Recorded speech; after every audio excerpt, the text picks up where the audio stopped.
भारत के सालों पुराने मित्र देश रूस ने भारत के सामने एक ऐसा प्रस्ताव रख दिया है जिसे चाहकर के भी कोई पश्चिमी देश भारत को नहीं दे सकता। दरअसल रूस ने अपने 5 इंपॉर्टेंट एयरक्राफ्ट के ऑफर्स भारत के सामने रखे हैं, जिसमें से एक डिफेंस के लिए और 4 सिविल एविएशन सेक्टर में इस्तेमाल किए जाएंगे। आपको बता दें, भारत एक लंबे समय से कोशिश कर रहा है कि भारत को एक 5th जनरेशन फाइटर जेट मिल जाए, जिसका इस्तेमाल करते हुए हम अपनी एयरफोर्स को और ज्यादा मजबूत करें। रूस ने भारत के इस प्रस्ताव को समझा और अपने सबसे एडवांस Su-57E, जो कि 5वीं पीढ़ी का एक फाइटर जेट है, इसके प्रस्ताव भारत के सामने रखे और कहा कि हम इसका प्रोडक्शन भारत के अंदर करेंगे। भारत ने रूस की बात मान ली और अब बातचीत इस मुद्दे पर है कि कैसे इसका कॉस्ट इफेक्टिव प्रोडक्शन भारत के अंदर किया जाए। तो वहीं दूसरी तरफ रूस की 2 दिग्गज कंपनियां, पहली है रूस की सरकारी कंपनी रोस्टेक और दूसरी है यूनाइटेड एयरक्राफ्ट कॉर्पोरेशन। इन्होंने भारत के सामने अपने 4 सिविल एविएशन विमानों के प्रस्ताव रख दिए हैं और भारत के सामने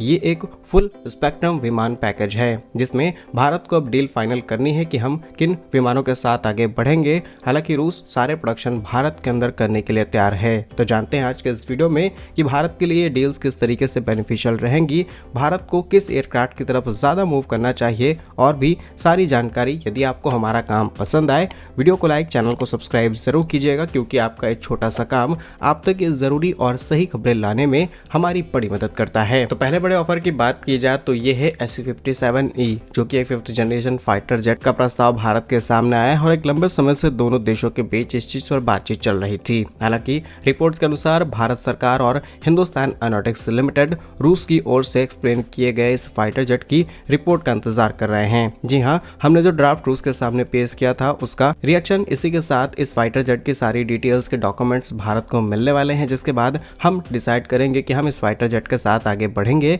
या फिर नहीं। लेकिन इस डील को आगे बढ़ाने से पहले जिन चीजों पर बात हुई है जरा उसे समझते हैं, जो भारत में इस 5th जनरेशन स्टील्थ विमान की मैन्युफैक्चरिंग और प्रोडक्शन कैपेसिटी का सटीक ब्यौरा देगी। इस रिपोर्ट में इस चीज का भी जिक्र होगा कि कैसे किन चीजों के मॉडिफिकेशन के बाद भारत के अंदर इस फाइटर जेट का प्रोडक्शन किया जा सकता है। रिपोर्ट्स के अनुसार 50% तैयारी पहले से है। रूसी टीम ने अपनी प्रारंभिक तकनीकी रिपोर्ट यानी नवंबर 2025 में जब भारत को रिपोर्ट सौंपी थी, तब निष्कर्ष ये निकला कि HAL के पास पहले से ही लगभग वो पूरा बेसिक स्ट्रक्चर मौजूद है, जिसका इस्तेमाल करते हुए हम इस फाइटर जेट का प्रोडक्शन कर सकते हैं। और बचा हुआ 50% कुछ मॉडिफिकेशन, कुछ एडवांस मशीनरी, कुछ नए पार्ट्स एंड कंपोनेंट्स हमें ला करके इस फाइटर जेट का निर्माण भारत में शुरू किया जा सकता है। और आपके मन में सवाल आ सकता है कि भारत के पास ऐसा कौन सा प्लांट है। आपको बता दें कि भारत मुख्य रूप से सुखोई 30 MKI का प्रोडक्शन सालों से कर रहा है। इसके लाइसेंस भारत के पास हैं, रूस ने ही लाइसेंस दिए हैं और अब इसका प्रोडक्शन भारत में लंबे समय से चल रहा है। प्लांट में वर्कर्स को काफी ज्यादा एक्सपीरियंस है, इसीलिए रूस का कहना है कि 50% तैयारी ऑलरेडी भारत के पास है।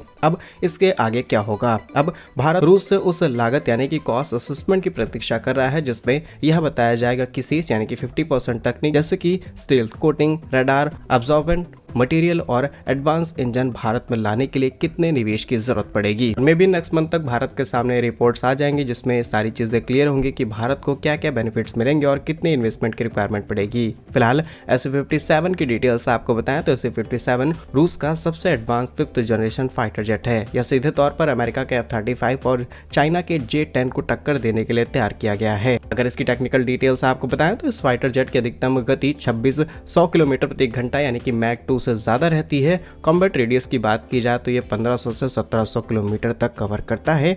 हथियारों की क्षमता ये करीब 10,000 किलोग्राम के आंतरिक और बाहरी यानी कि कुछ विमान के अंदर इंटीग्रेट होते हैं, कुछ बाहर उन हथियारों को ले जा सकता है। और इसकी सबसे बड़ी खासियत है ये सुपर क्रूज, सुपर मैन्यूवरेबिलिटी और 360 डिग्री रडार को कवरेज करता है। कि रूस की तरफ से आने वाले ड्राफ्ट के बाद कुछ और चीजों पर डिस्कस किया जाना है, जिसमें टेक्नोलॉजी ट्रांसफर, जी हाँ, जिसे हम TOT कहते हैं। रूस ने अपने तक का सबसे बड़ा ऑफर भारत के सामने रखा है, क्योंकि यहाँ पर अनरिस्ट्रिक्टेड टेक्नोलॉजी ट्रांसफर की पेशकश की है, जिसमें विमान के सोर्स कोड और सबसे आधुनिक AL-51F इंजन, इसे लेजर 30 भी कहा जाता है, इसकी तकनीक शामिल है। और अगर ये डील फाइनल हो जाती है तो कुछ ब्रीफिंग भी सामने आई है, जिसमें एचएल के नासिक प्लांट के अंदर एयरफ्रेम तैयार किया जाएगा, कोरापुट के अंदर इंजन और तीसरा है कासरगोड जहां पर इस विमान के एवियोनिक्स तैयार किए जाएंगे। साथ ही रूस ने पहले से ही भारत को संकेत दे रखे हैं कि अगर भारत के अंदर इस विमान का प्रोडक्शन चालू होता है तो हम भारत से ये विमान अपने मित्र देशों को भी एक्सपोर्ट करना शुरू करेंगे, और भारत का भी कोई मित्र देश है तो डायरेक्टली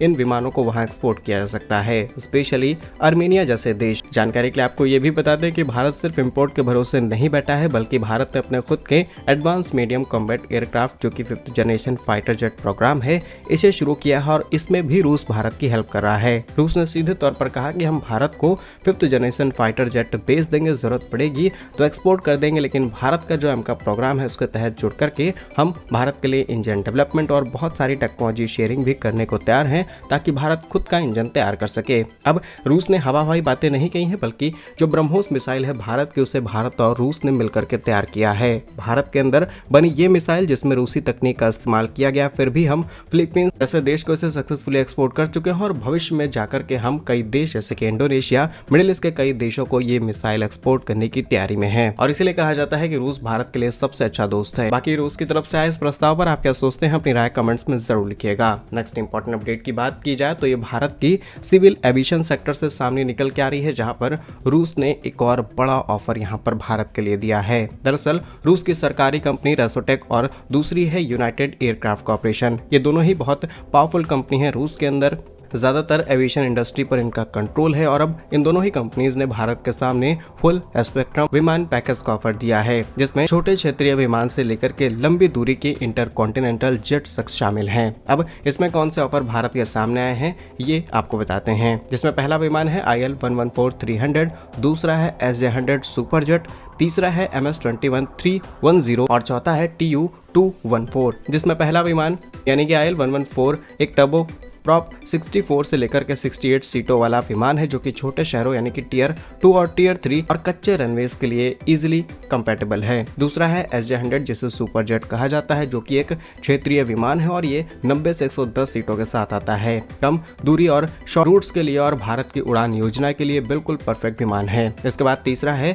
MS-21-310, जो कि आधुनिक नैरो बॉडी के साथ डिजाइन किया गया है। इसके अंदर 160 से 210 सीटें होती हैं और स्पेशली मेट्रो शहर के बीच ट्रंक रूट्स और एयरबस बोइंग का सीधे कॉम्पिटिटर ये विमान बन सकता है। अच्छी बात यह है कि इन सभी के स्थानीय प्रोडक्शन के ऑफर भारत के सामने आए हैं। लास्ट विमान TU-214 की बात की जाए तो लंबी दूरी का नैरो बॉडी विमान है, जो कि 210 सीटों के साथ आता है और ये भारत से मिडिल ईस्ट, दक्षिण पूर्व एशिया यानी कि लॉन्ग रेंज के लिए बिल्कुल कंपैटिबल है। और अब बात करते हैं कि यहाँ पर भारत के लिए अच्छे ऑफर्स क्या हैं। तो यहाँ पर HAL के साथ समझौता करते हुए नई टेक्नोलॉजी ट्रांसफर की भी बातचीत चल रही है। रूस की UAC और भारत के हिंदुस्तान एरोनॉटिक्स लिमिटेड ने SJ-100 विमान के स्थानीय प्रोडक्शन के लिए ऑलरेडी एक मेमोरेंडम ऑफ अंडरस्टैंडिंग को कुछ महीने पहले ही साइन कर लिया था। दूसरी बात, स्वदेशी इंजन यानी कि SJ-100 में अब रूसी PD-8 इंजन के साथ इंटीग्रेट किया जा चुका है, जिससे किसी भी पश्चिमी देश की कोई भी डिपेंडेंसी यहाँ पर नहीं रहेगी। और भविष्य में रूस भारत को अगर सप्लाई चेन में डिस्टर्बेंस भी क्रिएट करता है तो ये नहीं कह सकता कि भारत सप्लाई चेन में दिक्कतें आ रही हैं, क्योंकि इंजन भी आपका है और पूरा एयरक्राफ्ट भी आपके देश के अंदर बन रहा है और ज्यादातर लगे हुए पार्ट्स कंपोनेंट्स भी इंपोर्टेड नहीं है, तो अमेरिका भी रिस्ट्रिक्ट नहीं कर पाएगा रूस के इस विमान को। और तीसरा,